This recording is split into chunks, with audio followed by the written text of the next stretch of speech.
Hey, period five. So where we last left off with the students, they actually in chapter 7 we switched scenes to the parents.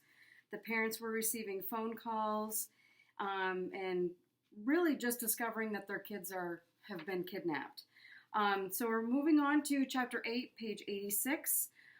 Follow along as I read. So back to the kids actually before I start.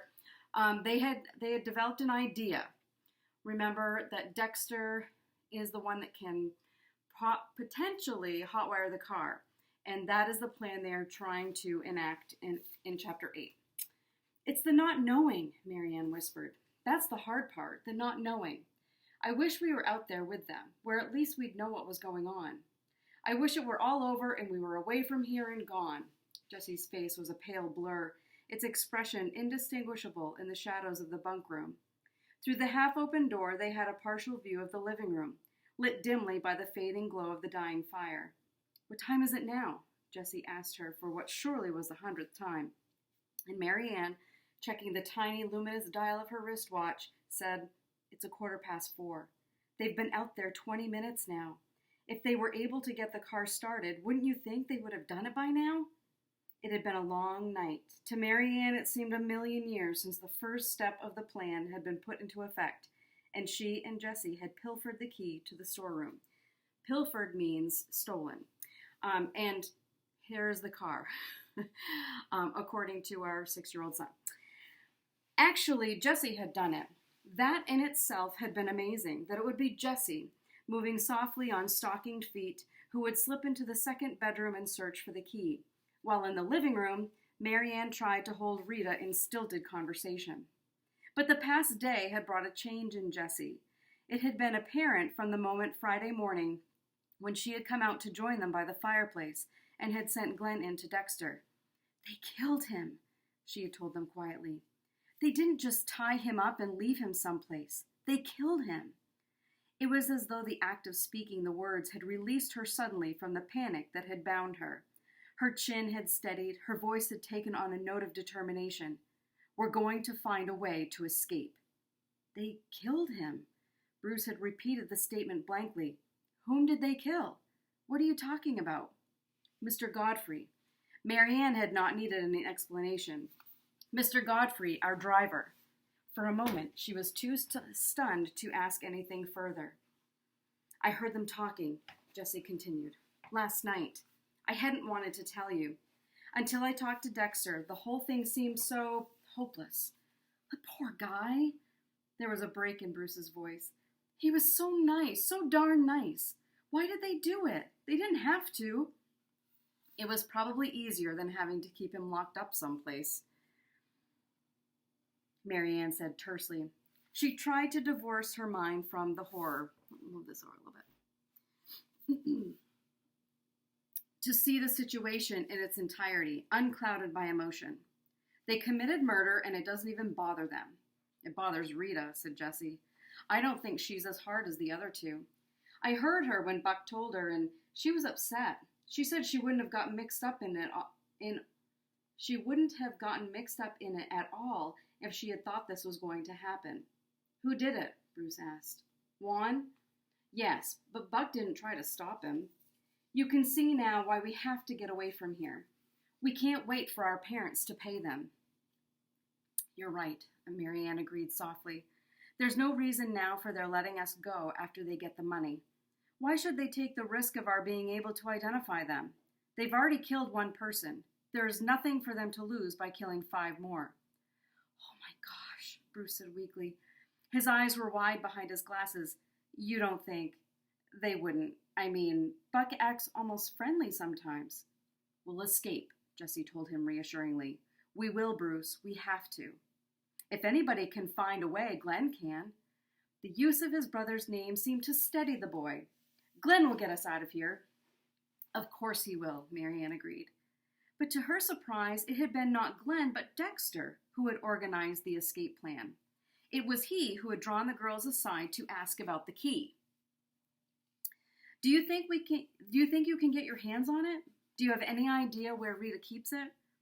She took it out of her purse when she unlocked the door for me to bring you coffee, Marianne frowned thoughtfully. Come to think of it, that's the only time I've seen her with a purse since we've been here. She keeps it in the bedroom, said Jessie, the one she and Buck share. I saw her carry it in there after. She paused and then added slowly, I could get it if there were some way of keeping them diverted while I was in there. There's no sense trying, Marianne said, until after they have locked the boys in for the night. Then, if I could draw their attention to another part of the house, and you slipped in and out quickly, we just might be able to do it. There had been no opportunity on Friday. Buck and Rita had retired to their bedrooms soon after eating.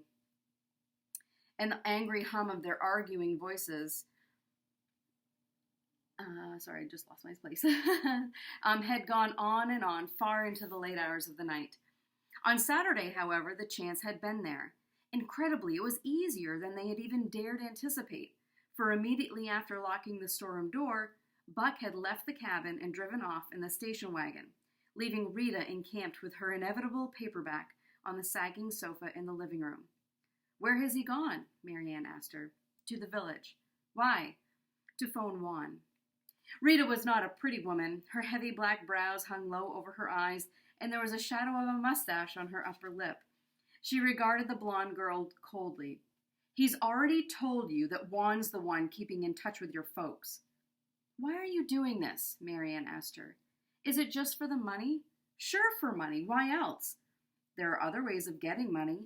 Marianne had been standing at the foot of the sofa, and now she moved closer, seating herself upon the overstuffed arm, swinging her feet so that they brushed back and forth in an irritating rhythm against the rough-hewn boards of the floor. Beyond the arc of firelight, she could see Jessie slip silently along the far wall and go into the bedroom. I have worked for it. There was bitterness in Rita's voice. All my life I've worked. You little rich girls don't know what working is. When I was 10 years old, I was scrubbing floors in other people's houses. I was the oldest of 7 children. Sometimes my earnings were all we had to eat on. Marianne was shocked despite herself. What about your father? Didn't he support you? He was too busy drinking to support anybody. My mother was sick as long as I can remember. She died when I was 12. After that, I had to take all the care of the young ones. How terrible! Marianne kept her eyes glued to the woman's face, willing this spark of communication to hold between them. Weren't you able to go to school? Not past 5th grade. I read good, though. I've always liked reading. Movie magazines and all sorts of things. She paused and then said, I met Buck a year ago. He was a repairman. He came to fix the dishwasher in one of the houses where I was working. He asked me out, and we started seeing each other. Well, pretty soon we got married. I guess you think that's funny, don't you? A handsome man like Buck marrying a person like me? No, it's not funny. Marianne stumbled for words. She kept swinging her feet, scraping them up and down with a grating noise, hoping they would drown out any sound that Jessie might make in the bedroom. What are you making all that racket for? Rita asked her irritably. Can't you keep your feet still? I'm sort of nervous. Marianne stopped the swinging. I've never been kidnapped before. I've never been part of nothing like this before either. Rita drew a deep breath. It's not my idea of fun, and that's for sure. If it wasn't for Buck, yes? Marianne prompted. You wouldn't understand. You've never lived like I have. I could try to understand, Marianne said encouragingly. She thought, Jessie, what is taking you so long? For heaven's sake, hurry. I can't keep this going much longer. When a man is as handsome as Buck, Rita said, a woman doesn't hold him easy. If a woman didn't go along with his plans and things, he'd just up and leave her. He's all I've got, Buck is. She paused. Can you understand that at all? Yes, of course, Marianne told her. Jessie, she thought, please hurry. I might not agree with everything he does. I mean, they might not be the things I would pick out to do myself, but when you're married to a man like Buck, you don't have a choice. Not if you want to hold on to him. She regarded the girl earnestly. Can you see that? Yes. Suddenly, to Marianne's relief, Jessie's slim figure appeared in the bedroom doorway. She stood there for an instant and then began to move quietly along the wall toward the open door of their bunk room. Yes, Marianne said, I see. It's not like Rita paused. What are you looking at? What? Marianne hurriedly focused her full attention on the woman on the sofa. What do you mean? You weren't listening to me. You were watching something. She glared at Marianne suspiciously. Then suddenly she turned to look over her shoulder. What was it? What were you looking at? Nothing, Marianne insisted frantically, bracing herself for the furor which would surely come. But Jessie had reached the bunk room door and, at the instant of Rita's turning, had slipped inside. The danger of detection was over. Mission accomplished, she announced later when Marianne joined her at last in the bunk room. It was in her purse, just as I thought, and the purse was on her bed. With a gesture of triumph, she held up the key. Thank goodness it didn't take you a minute longer. Marianne seated herself on her own bunk. Now I guess there's nothing to do but wait until Buck comes back. We can't let the boys out of the storeroom until the two of them are asleep. It had been a long wait. Lying quietly on their bunks, the girls had listened impatiently for the sounds indicating Buck's return from the village. When they came, it was so late that Rita, too, sounded worn out from waiting. What took you so long? I was scared something had happened to you. There was a sharp edge to her voice. Nothing happened. I stopped for a few beers. You stopped for beers when you knew I was sitting here going crazy worrying about you? What if the police had got you? How could they? Buck sounded relaxed and unworried. There's nothing to connect me with anything. It's Juan who's talked to the kids' parents. What's happening? Rita asked him. Has Juan made arrangements for the money? Not completely. The Kirtlands and the Frenches have it. The Donovans are trying to get it. He can't get hold of the Crete guy. There's never any answer at the house, and he wasn't at his office. What is he going to do then? Get the money from the two families who have it? Hell no. We'll have to pick up the whole bundle at once. It's too risky doing it piecemeal. There was a creaking of springs as Buck lowered himself onto the aging sofa. The Donovans, they're the blonde girls, folks, are trying to get hold of the girl's father. He's out on the coast somewhere. They've left messages for him at all his haunts, but he won't answer any of them. Seems like he's the one with the money or the connections to get it, but he has washed his hands of the family and doesn't want to be hauled into their problems. In the darkness of the bunk room, Marianne stiffened. What was he saying? Perhaps she was not hearing correctly. Buck could not possibly be talking about her father. What if they don't reach him? Rita asked. Or if they do and he won't come through with the cash? What if Juan never gets hold of Mr. Crete? Do we settle for the $30,000 from the other two families? Are you crazy?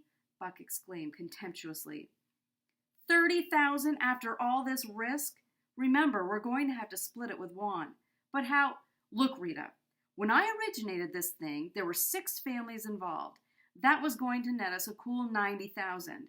It was a bad break not having the Miller and Lindley kids on the bus. That knocked a third off the winnings right there. No matter what happens, I'm not going to settle for less than 60. The Donovans have to come through with their $15,000 if it means they have to rob a bank to get it. And if we can't reach Crete, the other families will have to make up the difference. I don't like this. Rita's voice was so low that Marianne had to strain to make out the words. I wish we had never gotten into it. You won't wish that when it's over with and we're living high on the hog for a change. You won't say no to a fur coat and a new car and a big house with servants to clean up for you, will you? No. Her voice was still low. No, I guess not. Better dump some wood on the fire before we turn in. It's going to be a cold night. There was movement in the living room, and after a few minutes, there was the sound of Buck going into the kitchen to check the lock on the storeroom door. Those boys will freeze in there tonight, Rita commented, and Buck answered, They'll make it all right. They've got sleeping bags. His footsteps sounded on the wooden floor as he came to stand momentarily in the open doorway to the bunk room. His broad shoulders blotted out the light from the living room, and Marianne lay very still, forcing herself to breathe slowly and deeply. In the bunk across from her, Jessie was doing the same. They've been causing you any trouble? He asked Rita, and she said, No, they're scared. They do whatever I tell them to. Come on then, let's hit the sack. His voice slurred a little, whether from weariness or the beer he had been drinking, Marianne did not know. He moved away from the door, and for a moment the room flickered, then went into real blackness as he flicked the switch on the living room light. It had been a few moments before their eyes adjusted enough to distinguish the soft glow of the fire as it shone through the bunkroom door. By that time, Buck and Rita had retired to their own bedroom, and the house had settled to the silence of the night. And now there must be more waiting until it was certain that the couple were solidly and permanently asleep. Mary Ann lay tensely in the heavy quiet, hearing the words that Buck had spoken, the terrible, unbelievable words uttered so casually in answer to Rita's question. They've left messages for him at all his haunts, but he won't answer any of them. Seems like he has washed his hands of the family and doesn't want to be hauled into their problems. Not Daddy! He can't mean Daddy! She closed her eyes, and he came to her as he had so many times before, her big, handsome father with his easy charm and his booming laugh.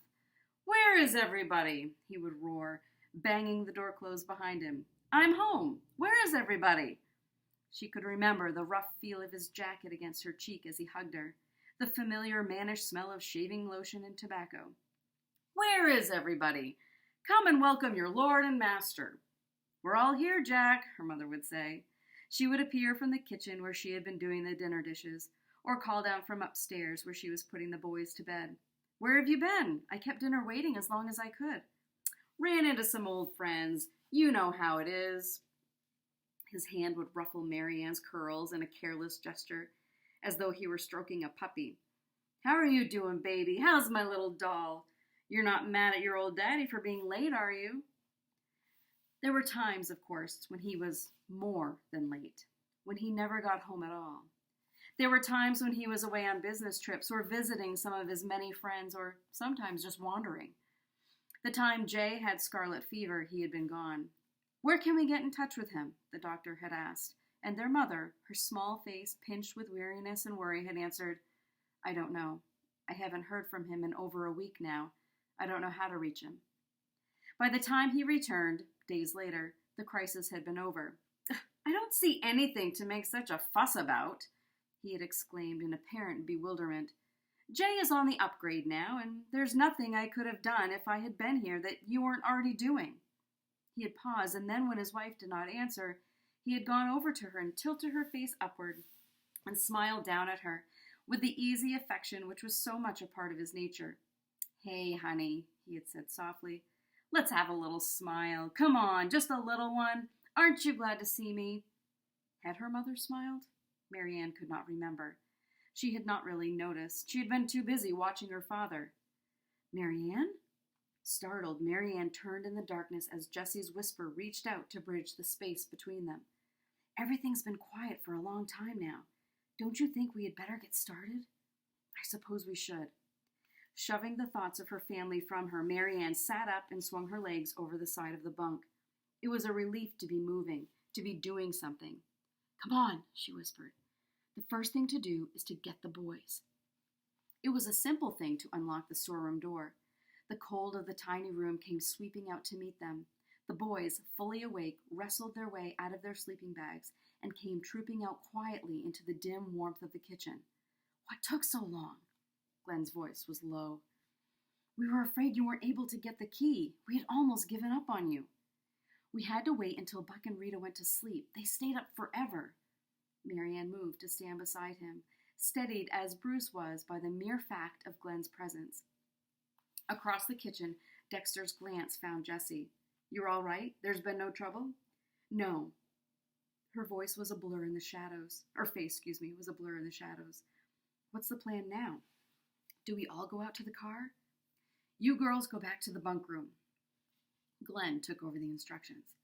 Lie down on the bunks as though you were sleeping. So if Buck and Rita should happen to waken and look in on you, everything would seem normal.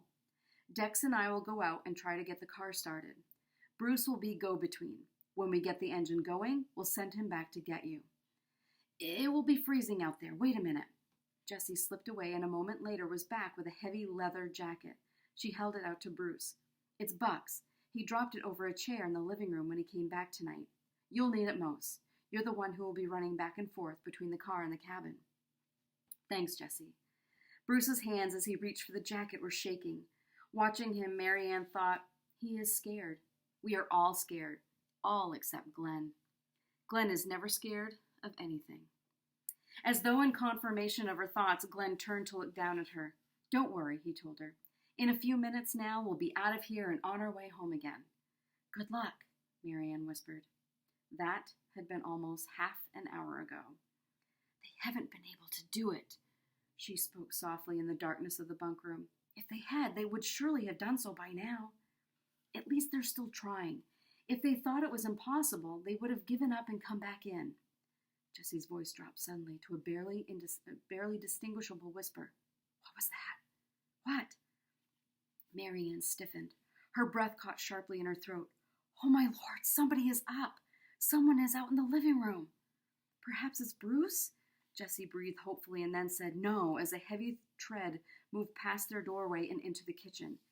And there was the unmistakable sound of a cabinet door being opened, slammed, and reopened. "It's Buck!" Marianne sat up quickly. "We'll have to go out there." "Why? Maybe he's just getting a drink. If we wait quietly, he'll go back to bed again." "But what if the boys come back in the meantime? They won't know he is up. He hasn't turned any lights on." She swung herself off the bunk and started out into the living room, conscious an instant later that Jessie was right behind her. Through the kitchen doorway, she could see the bulk of Buck's broad shoulders bent forward over the counter. And then, as he straightened and turned, she saw that he had been opening a can of beer. "What the—" He started as he caught sight of the girls. "What are you doing sneaking around out here? Do you want to get locked in with your boyfriends?" "We're not sneaking." Marianne tried to make her voice indignant. "We just came out for a glass of water." "Well, you get back in that bunk room. You can get water in the morning." He left the kitchen and came through the door into the living room, carrying the beer can with him. He had evidently been asleep, for his red hair was mussed forward over his forehead, and his face had a slack look about it, as though he were still only partly awake. He was fully dressed. Of course, we are also, thought Marianne inanely. I guess you don't take time for all the little niceties of life when you're involved in a kidnapping. And she could make out the bulge of the pistol in his trouser pocket. "We couldn't sleep," she said. It was Jessie, standing behind her, who was first conscious of the front door opening. She turned and flung herself backward, as though to block with her slender body the thing that was happening. But her movement was too late. For before she could reach it, the door had swung fully open, and Bruce, impossibly small in the black leather jacket, was framed before them. "Dex started it," he said. His eyes flicked past them and focused on Buck, and for an instant he stood frozen. The red-haired man was equally startled. For a second, all motion hung suspended, and Marianne was conscious of the picture before her, as though it were a painting. The boy in the doorway, his lips still parted with the words he had been about to utter. The fairy tale scene behind him of snow and trees and the station wagon, its roaring engine throwing up a cloud of steam into the night. And bent over the open hood of the car, clearly outlined in the moonlight, the figures of Glenn and Dexter. For only an instant it hung there, and then the silence was shattered. "Run!" Jessie's voice rang out shrilly through the quiet. "Bruce, run! Dex! Glenn!" Like a startled rabbit loosed suddenly from captivity, Bruce whirled and bolted, running toward the trees and the roadway beyond. The boys by the car turned also, and then, as though suddenly realizing the situation, began to run across the path of moonlight to the protective darkness of the nearest trees. The taller figure immediately outdistanced the other, and Jessie's voice rang out again in shriek after shriek of agonized terror. "Run! Dexter, run! Hurry, hurry!" But the red-haired man had come to life, and, shoving past the girls, was running also, his hand reaching for his pocket. A pistol shot rang out across the night, and one of the running figures crumpled and fell. Marianne opened her mouth to scream, but no sound came. Who got shot? You'll have to wait and find out soon.